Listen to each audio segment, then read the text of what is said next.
Hello and welcome to Back Issue Book Club, a weekly examination of the most memorable storylines in comic books. As always, I'm your intrepid reporter turned just guy who kind of like sits in a chair and talks about comic books, Tristan Cooper. And who else do I have with me today? I'm Harley Quinn, and I'm gonna rev my Harley. Wow. Nope. Wow. Huh? No. Wow. Moving on Mr. very J. quickly. Puddin. Oh. That's a good Pretty voice. good, right? That's a good voice. Wait, did Tara Strong come in here? Is that her? Wow. Is that Margot Robbie? I'm Carolyn Page, and I can't wait to talk about this book. So today we are talking about Mad Love, Batman Mad Love, starring Harley Quinn. It's technically, we should back up a bit. Technically, this is a Batman story, but it's mostly a Harley Quinn origin story. The plot follows Harley as she tries in vain to impress the Joker. She obviously never can.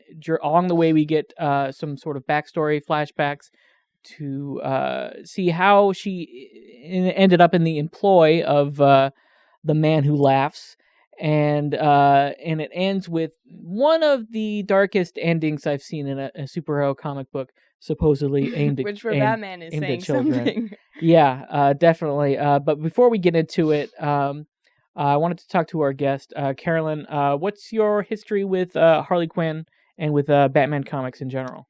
Well, I, like everyone else, became acquainted with Harley Quinn through the animated series, and then have seen her replicated more times than I can possibly count at Comic-Cons and in various adaptations. She's a great character. I think there's something so like fun about her. She has an amazing costume.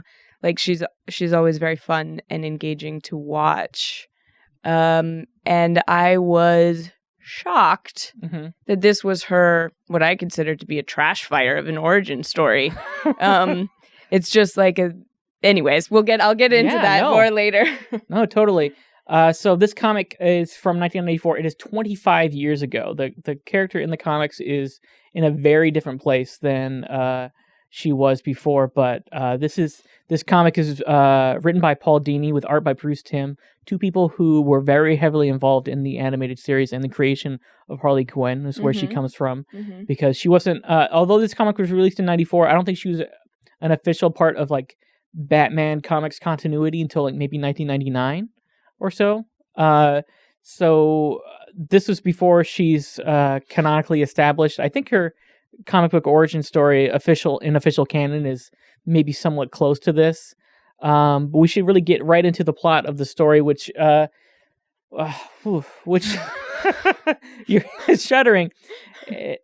It's a little bit different. Is very good, actually, I think. No, tell me all about it. Okay, so Commissioner Gordon is going to his dentist checkup, which is apparently like a mandatory part of the police physical. Yeah, Cops gotta have healthy teeth. I guess. To take a bite out of crime, you gotta have healthy teeth. Wow. Okay. And he's like, oh, I hate going to the dentist. I don't like it. And it's one of those dentist office where you don't have a waiting room, where you just crash into the dentist office and sit down and don't like bother looking or talking to anyone. Yeah. And then it's like, oh no, it's actually the Joker. Oh. It's the Joker. Oh. It's actually not his real dentist, unless he normally goes to see the Joker as a dentist. Right. I don't know what his backstory is Joker's there. got good teeth, right? Joker's got excellent teeth. Yeah. All of them have big really grin. good. Sometimes they're not so great. In the cartoon and in this comic, they're great. But Heath Ledger, Joker, He could have used a few more checkups. Yeah. he could use some like teeth whitener in some cases. Sure. Like little baked beans. Yeah. I wanted to like this comic so much. And right from the beginning, like the very cartoonish nature of it, obviously as it's kind of taken from the cartoon, is so fun. I was like, Animaniacs, Animator, I'm on board. So much nostalgia and so many problems. Yes. So many problems. I wanted to love it, and then I was so excited to read it, and then quickly was just like, fuck. Oh, fuck. Oh, fuck. And I did not end up liking it. This is Harley at her most like desperate. And Yes, that's accurate. And in other comics, like she kind of has a push pull. In modern day, Joker is like the worst ex she's ever had, who like kind of like pops up now and again, but he doesn't rule her life. And but that is very much the case right here. We're seeing her at the very bottom, I think. Yeah. But at the time, when the comic was released, it was just her status quo was like a very helpless and desperate, quote unquote, girlfriend. Right. I think Paul Dini addresses that actually in the foreword for this book, how the evolution of the character, he's like, this is very far from where Harley is now.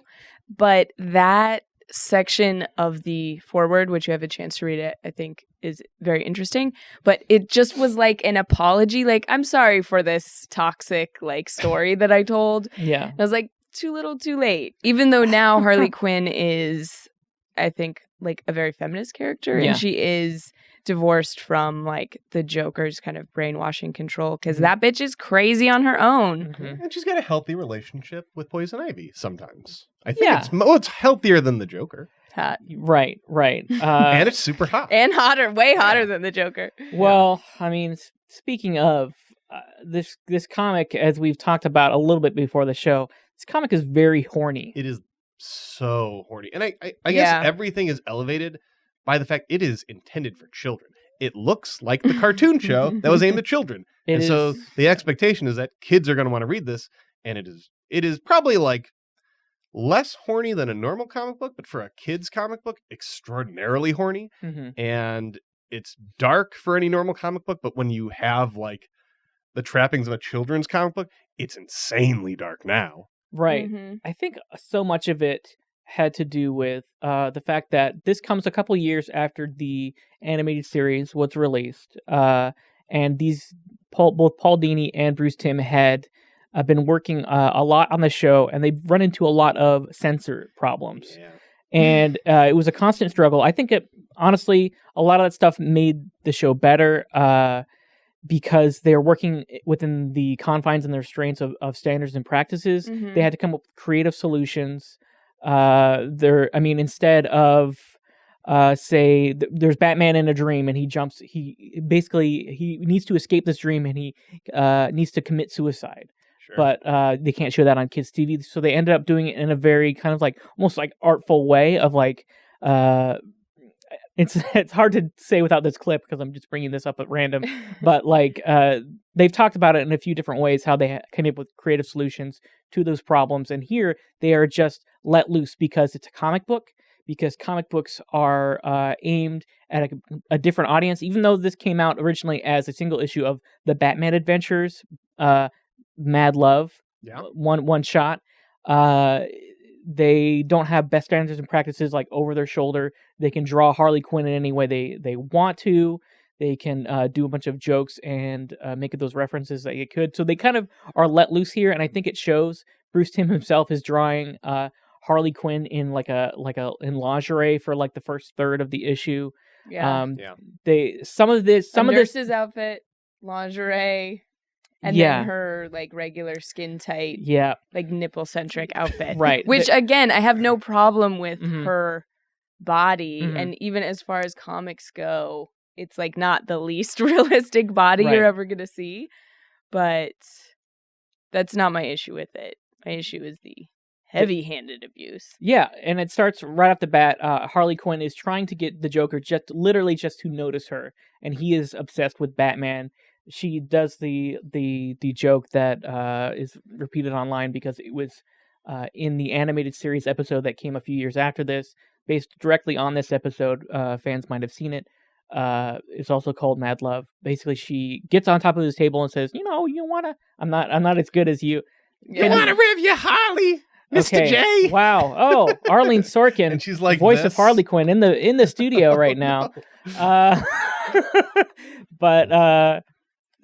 But he like pushes her off the table, and in the comic we get kind of like a goofy like little thud, little stars and stuff, but like it kind of belies the fact that that's physical abuse. Yeah. In this context, like especially like in this day and age, 2019, when we are reading it.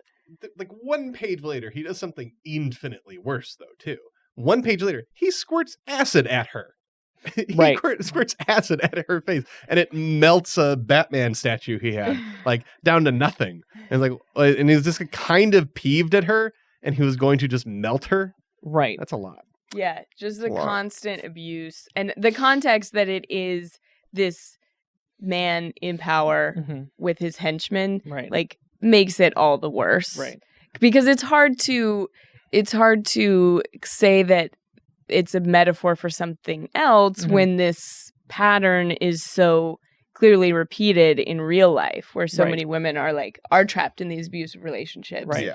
in a psychological way, mirrored by her originally being his therapist. Right. Oof. Yeah, and I do think that the difference here between that and a lot of stories, because Joker isn't painted as like a sane individual by any stretch. That's He his is- whole thing. He's crazy. He's petulant. He's super petty. The reason he's lashing out at Harley Quinn is because of his own insecurities. He can't beat Batman. He later on Harley Quinn outdoes him in certain ways, and that enrages him more. But the problem is that Harley Quinn has no arc in this comic. It's mostly just a straight fall down. Well, it seems like there might be an arc Right. until the very end, and I think that's probably the point. Is that they're giving the impression of an arc, and they're like, "Ha, just kidding." Right. So we It's should actually not an arc. Wait, I just want to go back to one thing Yeah. because we'll talk a lot about abuse because this entire thing is literally just about Yay! abuse, which is good, which is fun. Yeah. But to go back to the dentist's office. Okay, so he's in Gordon's in the dentist chair. Okay. He's been trapped Okay. by Joker and Harley Quinn, and he's about to get a drill to his face Mhm. or something. Mhm. And then Batman rolls in. And he's like, "Aha! I knew you were going to be here because you left a clue of teeth, care of Gotham City Police Department." Sure. And it was and Joker's mad because he's like, "Yeah, that is an obvious clue. Harley left it." But also, okay, let's say you're Batman, all right? Okay. Yeah. And World's greatest detective. World's greatest I detective. think about this all You the get time. some Continue. shattering teeth that just say Gotham City Police Department, and you're like, okay, well, my best friend there is Gordon. Teeth, maybe the dentist. That's all you have to work on. Batman knows exactly what dentist Gordon goes to, what room he's going to be in. This shows the level of care. I mean, Sherlock Holmes has nothing on Batman, right? Yeah. He knows what the company dentist is. He knows intimately He knows the what room. insurance policies and practices of the Yes. GPD. Mhm. Yeah, That's- he's prepared for this. That's my point, is that Batman in this comic is like a huge weird nerd who just spends all of his time learning way too much about things he shouldn't know about at all. He's brilliant. He's a And- brilliant genius, and he's super rich, so He he is doesn't very have rich. to go to And his job. This is the lonely Batman because he has no Robin. He just has Alfred at this Right. point. He does, I think, like Joker, underestimate Harley, and that's Yeah. how he gets captured a little bit later. But I do want to step back for a moment because after Joker kind of basically, abuses Harley, we get a flashback as to her journey up to the point of becoming Harley Quinn, back when she's Harleen Quinzel, Yeah. right? Going classic to, name.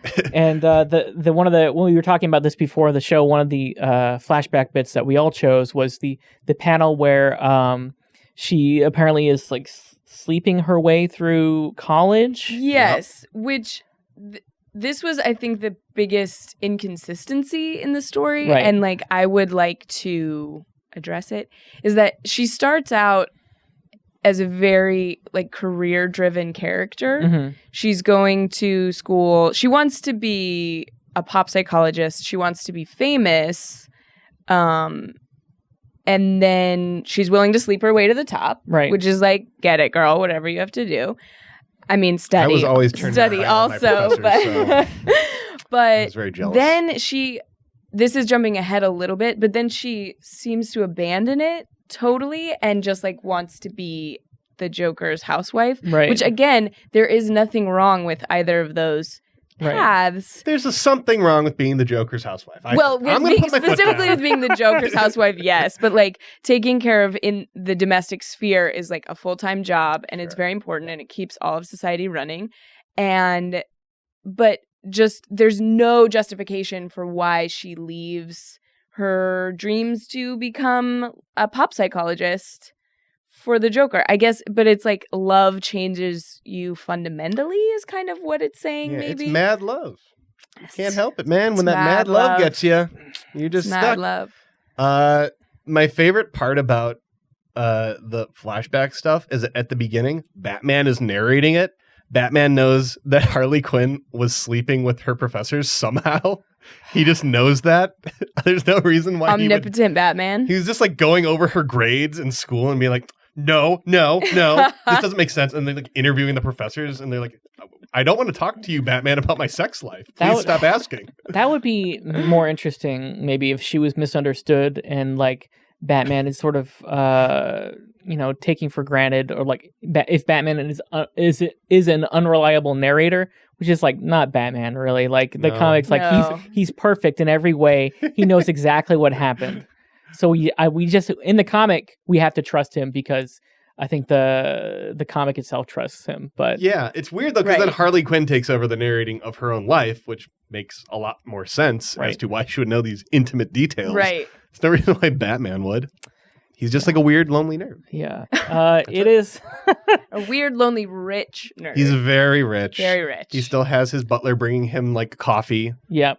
He's very jacked. He does the thing where he holds coffee with one hand and like goes online with the other. I just kind of realized how big his computer screen was. It doesn't need to be that big. It's a wall of computers. It's a wall of computers. He's got the data bank.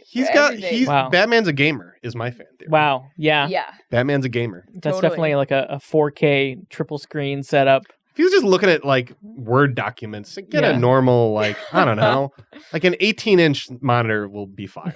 You don't need this wall. It's his bat computer, though. It is. It's not even shaped like a bat. The screen should be shaped like a bat. Would that be practical? No, but nothing he does is practical. The Batarang is practical. It's pointy. Yeah, it is pretty pointy. It is. It's aerodynamic, I assume. Bats are aerodynamic. What if? I assume they fly sideways like this in a circle. And they knock robots' heads off. Yeah, there you go. That's it. That's how it works. Mm-hmm. But jumping back to the flashback, we also see Harleen comes to work at Arkham Asylum. Yeah. And this is where she, like, for some reason decides that she needs to attempt to give therapy to the Joker. Maybe this is like some sort of like a challenge, I guess. Well, she wanted to be famous. Right. What better subject than the Joker? He was like the toughest nut to crack. Mm-hmm. But then also right away, he's like, gives her a little wink and she's like, flirting. She blushes instantly. Like, which, like, if that's your thing. Yeah. Yeah. Also, like, he like negs her a little too. He is like, you can see how I might be attracted to that if you looked like a clown. He's right. Yeah, he's totally a PUA. That's totally true. Wow. Yes, he is. Joker is totally negging her. He's PUAing her all over. He's peacocking. He's a pickup artist. Oh. He's like pickup artist. Who's that guy with the hat? Yeah, yeah. You know that guy with the hat? Pickup artist. The pickup artist. Yeah, guy. yeah. That guy. He's like that. Joker is definitely peacocking. He definitely does nag. That's why he's wearing the purple suit all the time. The green hair. He's just a pickup artist. But wouldn't Harley maybe think about some of this stuff ahead of time? Is my question. Well, maybe because she slept her way through college, right. She missed all these important lessons. Wow. Yeah. Wow. Yeah. So she's got all the street smarts, but like the book smarts. I guess she was the original pickup artist. She was, using her flirtation skills to get what she wanted. But then she met another pickup artist, and they picked each other up. Picked each other up. Okay. Wow. Wow. You're really turning my perception on its ear here. So the Joker starts manipulating Harleen at this point, and it doesn't take too long. He tells some sob stories and as you mentioned, kind of peacocks and negs, and I'm sure a lot of other pickup artist terminology that I am not familiar with. That's a good thing, Tristan. Yeah. I'm glad that you don't know a lot of been on the internet too long. That's it.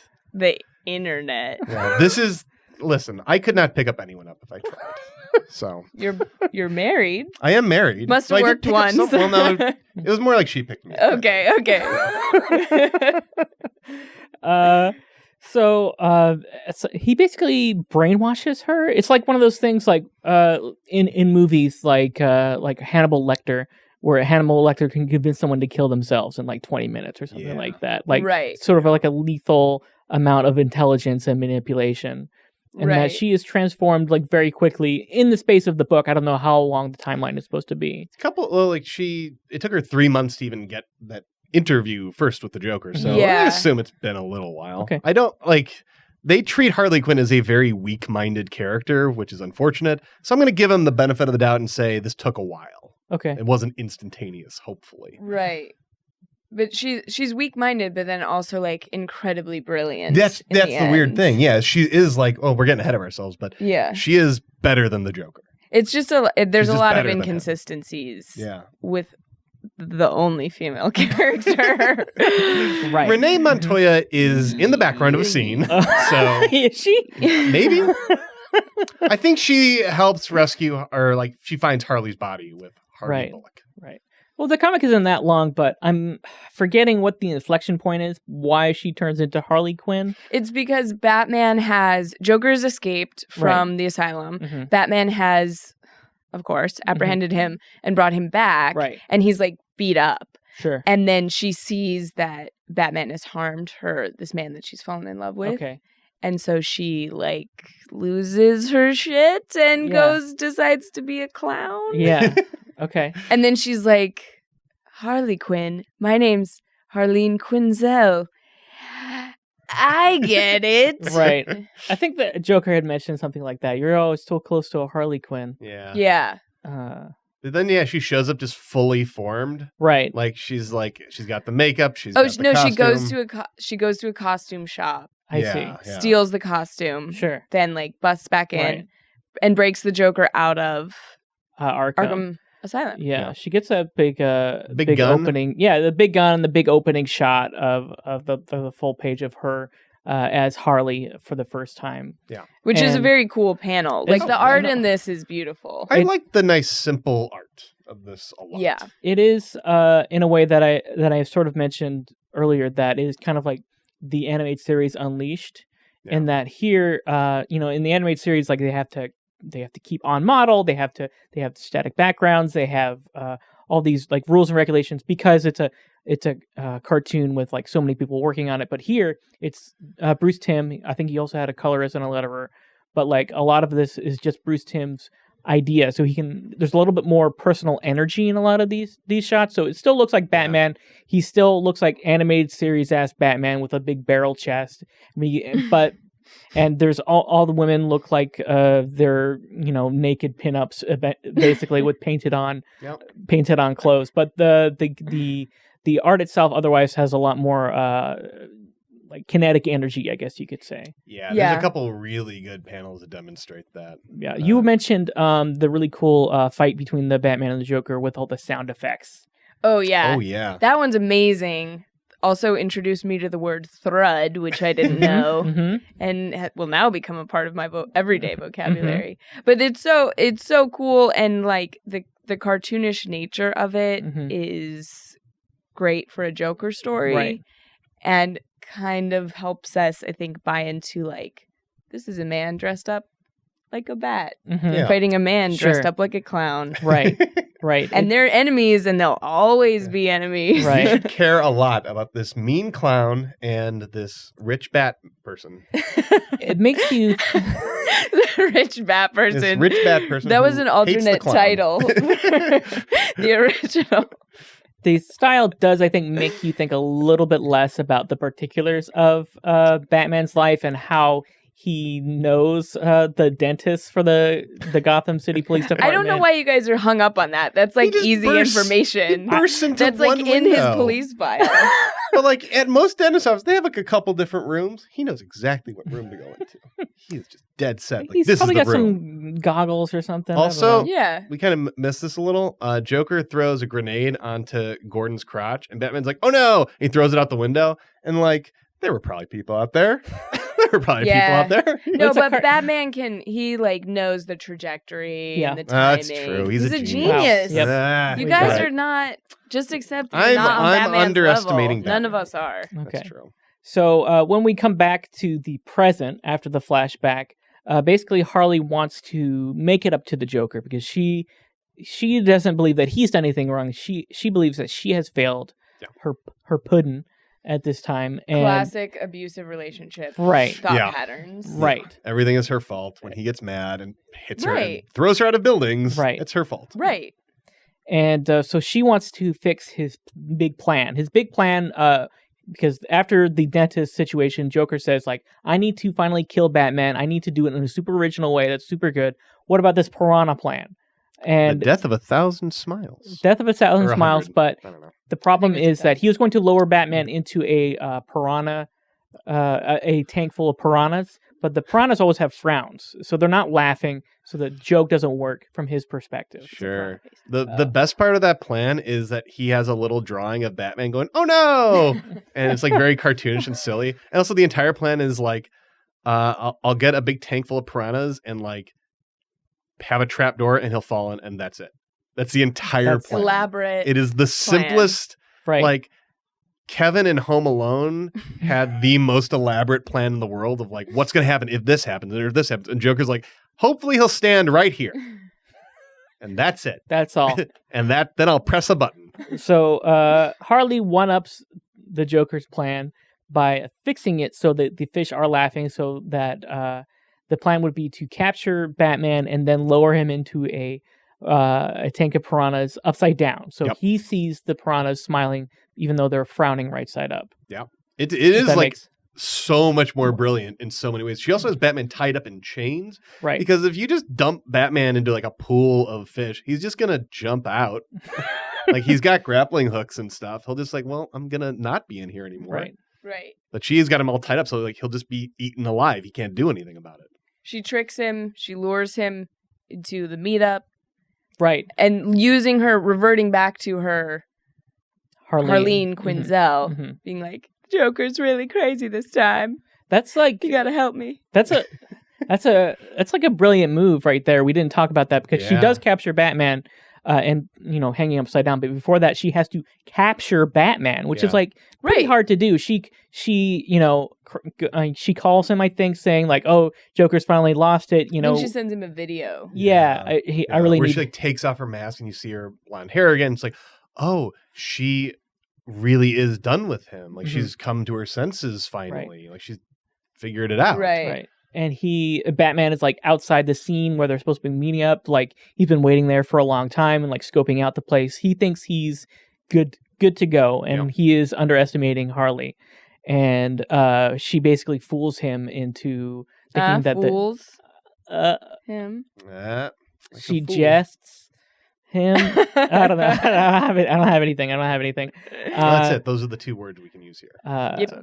She fools him into thinking that Joker is attacking, and then she just like gets him in the back basically when he is unaware. And it's believable in this case because I know Batman is like perfect in every way, but if Joker is underestimating Harley, then I think it stands to reason that Batman could be too. 100%. And I think that from this point forward, Batman will continue being perfect because he will no longer underestimate Harley, because he seems to at least recognize her capabilities after this point. Mm-hmm. And that's part of the reason Joker kind of loses it. But one thing, I'm not sure where it fits, but it is another thing that you mentioned, that Harley kind of like sees her life with Joker going on forever.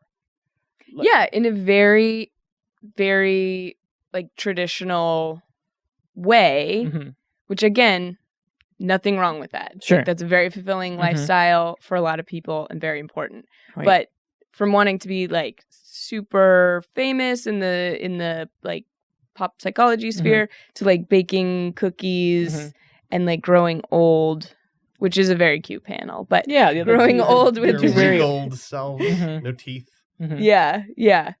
And then it's a lovely like vision of the future. Right. But it's funny that she even thinks that it's possible, because it seems like she doesn't really know the Joker. Right. Like she's in love, which maybe is part of what Dini was trying to say. Like sometimes when you fall in love so hard, you're really falling in love with the idea of the person instead of their true self. Right. But it's also the- about her boobs, so right. whatever. Sure.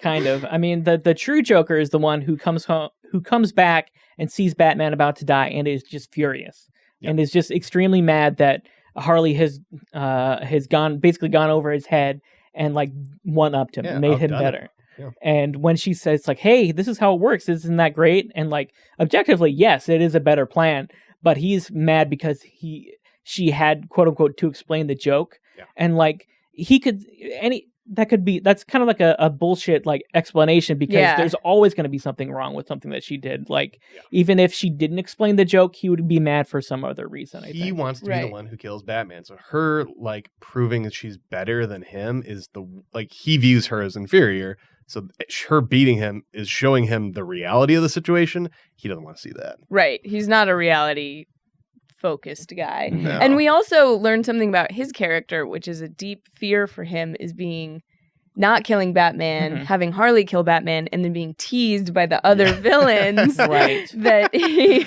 My favorite panel is like, oh, look at Mr. Harley Quinn over here. Like the Penguin making fun of him. Right.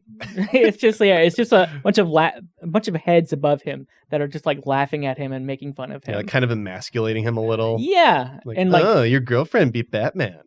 Yeah. Wow. Like, oh, all of our crimes will go unpunished now. Ew. Yeah, he's It seems like a good situation. I don't know why you guys are all making fun. It's interesting to me because in this comic, more than a lot of depictions of the Joker, like his insecurities are made bare quite a bit. Like when you say he is emasculated, like that's definitely true. Like he feels threatened, and that's why he lashes out. And we don't see that with like Heath Ledger Joker is just kind of all over the place and like he's unflappable.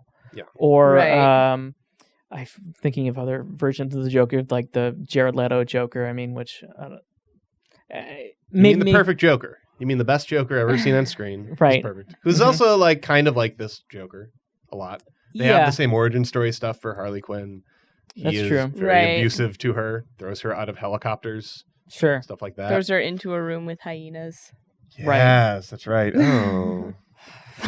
But the hyenas like her. Like in the panel with the hyenas, they're like where she's kind of monologuing to herself. The hyenas are like scared of her.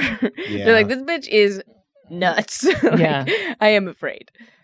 They're kind of friendly hyenas here. Yeah. They got like their tongues on there, like yeah, and then they're like, oh, we're your pets again. Yeah. I was kind of bummed they didn't come back as part of her plan, you know? Yeah. It's like, use those hyenas. You got hyenas. They're grinning. Why couldn't Batman just have been eaten by hyenas? Unclear. Well, she wanted to do the Joker's plan to make it better, so maybe there was another plan that involved the hyenas. Right. But Harley Quinn is kind of like literally pushed out of this story right after this moment because the Joker sees her plan and just like pushes her out a window, essentially. And she's sad, not because Joker pushed her out a window, probably with the intent to kill her. Yeah. She lands in garbage, I think. That's what saves her. She's sad that she didn't get the joke. And like, she thinks she failed Joker again. She thinks there was something wrong with her plan, not that he couldn't handle being emasculated by her. Mm-hmm. Right. And that's when the Batman part of this technical Batman comic comes in, is where they have a big slugfest with the thud and the bang and the zoom, which is all like super well animated and it's fun to read as well. Yeah. And Batman's greatest moment in this comic is when he's gets out of the being hung upside down and is jumping around in fully chained up, jumping around. Yeah. And then leaps for his utility belt, grabbing it with his teeth, and then does something with his teeth to get himself out. The lock with his teeth. I guess. I don't know how he got like the lockpick out with his teeth. This is a very teeth-centered comic, I think. Oh yeah, interesting. Things involved. Wow, he takes good care of his teeth. Maybe the piranha's teeth were kind of important too. Yeah, wow. There's a lot of teeth. Take good care of your teeth, and they'll take care of you. Floss, everyone, every day. See. And that concludes our PSA. Thank you. One part that did stick out to me during their fight was what really sent Joker over the edge was Batman taunting him over Harley Quinn having gotten the better, having one-upped the Joker, and him sort of like mocking him, calling him puddin, Yeah. is really what has sent him into like flying into a rage, Yeah. and is what, kind of like was his downfall for this particular, episode issue. Yeah. And a lot of this, including this, is also replicated in the cartoon episode as well. I went back and watched some of that. What is a little bit different is the ending, where we see Harley Quinn all bandaged, bruised, literal bones broken in the hospital In Arkham, right? I think that's Yeah. the case. Yeah, that makes sense. And she, for a minute, you think maybe this is the last straw for her. She will finally like recognize at least that this person doesn't love her. This person shows no affection towards her, doesn't care for her at all. But that's when Joker like leaves her some flowers. A single rose. One single rose. It's like the bare minimum affection Yeah. that he can show her. He doesn't even write his whole name. He just says like from Jay. Yeah, feel better. And yeah, it is the bare minimum effort. Like it's not really affection. It's just more manipulation. Like he Yeah. just like She sees it as affection. it's a tiny little bit of line, a little bit just throwing the tiniest sliver of a bone towards her. And the nurse asks, like, are you really gonna, how did it feel, when you were tossed out by the person that you love, which is like a really harsh thing for a nurse to ask. Yeah, getting real personal here. And I don't know what the bedside manner at yeah, Arkham is like. yeah, it's probably not great. Yeah. What are you supposed to say to Killer Croc? Yeah. Well, the staff's probably pretty on edge. They might. Yeah, there's been a lot of breakouts. Yeah, they have a very low retention rate. Yeah. For like their patients. We kind of glossed over this when Joker escaped earlier in like the flashback. They keep talking about the body count, right? And it's like, oh, he's killing a lot of people, and they don't really show it, but like people are getting murdered here, right? Yeah, that's glossed over in the majority of all comics. Yeah. But, like, this is a cartoony comic, so I don't know. It feels a little weirder. Yeah. Right. But when asked like how did it feel, she responds like she's sad, and you think she's about to like show regret and maybe change a little bit, but then she sees the rose from the Joker, and she says it felt like a kiss. Yeah. And like that's the end of the comic. It's a clear signal that the cycle of abuse will continue, and as our head of video Tony pointed out, it is likely a reference to the Crystals song, He Hit Me and It Felt Like a Kiss, which is a pretty old song from the perspective of a woman who was abused. It was written by Carol King, and she said that it was based on a real life encounter she had with a young woman who was abused, and she said that he hit me because he loved me. And like Carol King went on to later say that she regrets her part in the song and like sort of like almost romanticizing the idea, because the song itself sounds a lot like other romance songs, and that's maybe part of the reason why you would do that, is sort of like to highlight some of that. I don't know. They're addressing this exact like this cycle of violence and cycle of abuse, and like the victim like blaming themselves, which is all too common. But then there's no like redemption or even like perspective on it. It's just like just doomed. This to happens. Be trapped in this relationship. Women are abused. Enjoy your Batman story. Like that's not a message, and especially in a book that is for kids. It's for children. It is, and as I mentioned before, like the comic book audience is a little bit different. Sure, more intelligent. I think it's just older. It's like teens to like 50-year-old men is people who buy individual issues of comic books, and that is why they could get away with something like this. In the comic, the exchanges in the cartoon version of the ending is different. She doesn't say it feels like a kiss. She sort of like curses like under her breath. She's like, "That's no good, rotten." And then she sees the rose and she says, "Angel." Okay. And so it's a little same bit. Effect, it's the same effect, but it is a little bit dulled. Yeah, I guess a little less on the nose, but it is still. Yeah, I think that's an interesting point. What you say the comics are for teens to 50-year-old men specifically, Right. because it's like there's not necessarily, especially at the time that this was written, there wasn't a lot of thought like women will be reading these, which Right. Yeah. they totally are. Yeah, of course. Right. You know, and then now I think that's probably changed a little Yeah. bit. Yes. And hopefully. partially, I mean, because of characters like Harley Quinn, just more visibility Mhm. and like her evolution as a character has now become different, and she Mhm. has kind of broken the cycle of abuse, and she goes on to abuse the citizens of Gotham. It's an improvement. It's a Yeah, start. It's a start. She has a big hammer a lot Yeah. of the time. Sure. She's more of Sure. an anti-hero, maybe anti-villain at this point, I Yeah. think. And she's often written and drawn by women Yeah.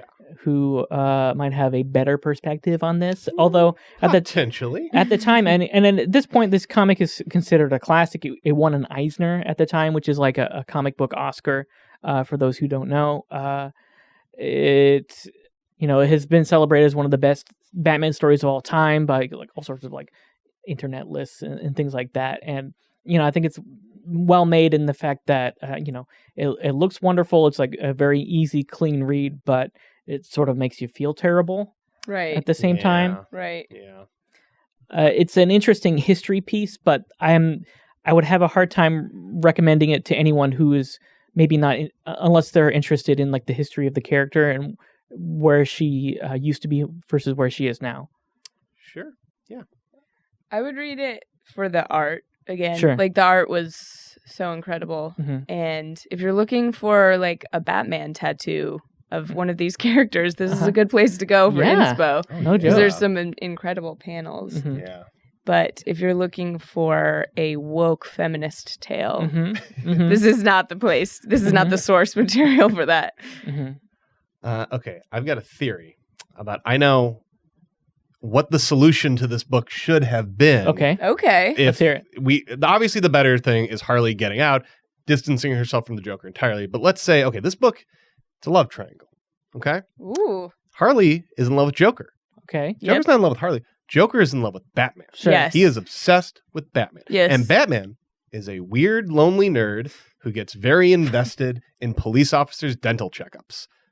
Okay. Because like, he would have known that Gordon was going there even if nothing bad was happening. He would have known that. I think you're mistaken about what a love triangle is. Yeah. Okay. Hold on. Hold on. who's the It's more of a love, like a couple lines that are kind of crossing a little bit. Classic. Anyways, sure Okay. a love line segment? Yeah. And then he grows to respect and understand Harley Quinn because he sees Okay. how good she is. Okay, There's the a triangle solution is here. forming. There's a solution here. Okay, Batman is at the center of it, and Yep. he is Polly now. Batman is Awesome. Polly Okay. with Joker and Harley Quinn. Okay. Cool. Harley's not with Joker. She's Okay. a Batman. Okay. He'll be a stable, rich guy for her. She can have kids with him. She Yes. can grow old with him. Yes. And meanwhile, Batman and Joker can have a co-abusive relationship with each other where they are just constantly punching and battling each other. But that's what they both want. And Yes. they can both kind of give it as good as they get it. Yes. So that's the solution. That would solve everyone's problems. Everyone gets what they want. Sure. I'm into it. I think this makes sense. I think more poly visibility for superheroes is a good thing. Batman being Polly is necessary. Where does the dental association fit? Batman into this? needs someone in his life, okay? He Okay. is so lonely. He and has so, Alfred. He has Alfred. But Alfred clearly isn't interested in a romantic relationship with him because he's his father He's more like a father figure. Exactly. Yeah. Batman needs love in his life. And that's where the Joker Yeah. and Harley Quinn come in. He'll be in Sure. love with both of them. Sure. That's my theory. Okay. Also, it would have been very funny. This is going way back. If like to censor the old Batman cartoon, there's that issue where he had his dick out lately. right. If they did like an I missed Austin, that one. okay, Batman's dick I was have out. some Googling to do. Oh, it's not bad. It's not bad. It's covered in shadow a lot. I'd be very careful when you Google Batman's dick. It's just I will do that after work. Okay. But what if they did it like Austin Powers, where Alfred was eating a big hot dog? Okay. That's it. Yeah. That's all. No. That no, would be let's very do it. funny if they did that in the animated Thanks. series. Wow. For some reason, I feel like we're at the end of the show. How about that, Yeah. huh? Also, this is a very problematic book that has a lot of issues. Yeah. Most Also most that. versions of the this comic will come with a lot of other comics embedded in it. The comic itself is pretty short. Yeah. So it might be an interesting collection for you to pick up because I think it has a lot of other similar like animated series like stories and art. Featuring some other ladies from the series. Yeah. Poison Right. Ivy and Mhm. Barbara Gordon. Mm-hmm. Yeah. Gotham City Sirens, I'm sure, is heading our way sometime soon. We're gonna get so much Harley Quinn very soon. It's gonna be a lot. There's like they've realized, like, oh, this is a hugely popular. It's like what happened with Marvel and Deadpool, where they're like, oh, everyone's wanted this character nonstop for the past decade, and we just been ignoring them. Right. And now they got. I think Margot Robbie has like 4 Harley Quinn projects in development. What? Right. There's Suicide 4? Squad 2. There's Gotham City Sirens. There is some Joker Harley movie that they're talking about. romantic comedy. And there's like a solo thing. right. So Awesome. they're I bringing a love lot. Margot Robbie. As Margot Harley Robbie's Quinn. awesome. She's Yeah. amazing. She I was love the- her all around. She's just the best. She seems very cool, and that was like the one real saving grace of Suicide Squad, I thought. I Yes. was like, okay, Harley Quinn is very fun. Yes. I think that is maybe something to take away from this comic is that even though there's so many issues with it, like that we get this like this sparkling character to sort of admire, and that to see that she has like graduated and like moved on from in her depictions from this like sort of like sorry portrayal Mhm. is heartening to see that she's retained her spunk and personality and not necessarily some of the like pretty awful baggage that we Mhm. see Yeah. here. She's like a really complex Mhm. character. Who's at all also like very times. goofy. He's also Yeah, like she's Who's so fun. fun too. Yeah. Who's very different from like any other character I can think of really in most comic books. And that I think that's why Yeah. she resonates so much with people. Yeah. I guess there's not as many women portrayed as just like the straight up like mentally ill like the Joker is. Right. Sure. You Yeah. know? yeah. She's- Even Poison Ivy, she's just like, I like plants. wow. She likes seduction and plants. And Catwoman's like, I like to steal jewelry. Wow. There you go. Carolyn, we got some Dorkly Wow. bits for you to Catwoman. I Done. think. Yeah, perfect. That sounds great. Thank you all for joining me today and talking about this comic. Next week, we're going to be talking about the Umbrella Academy, which has a Netflix show now. Thank you all for joining us, and we will see you soon in the Funny Papers. Don't forget to rev up your Harley. Mm.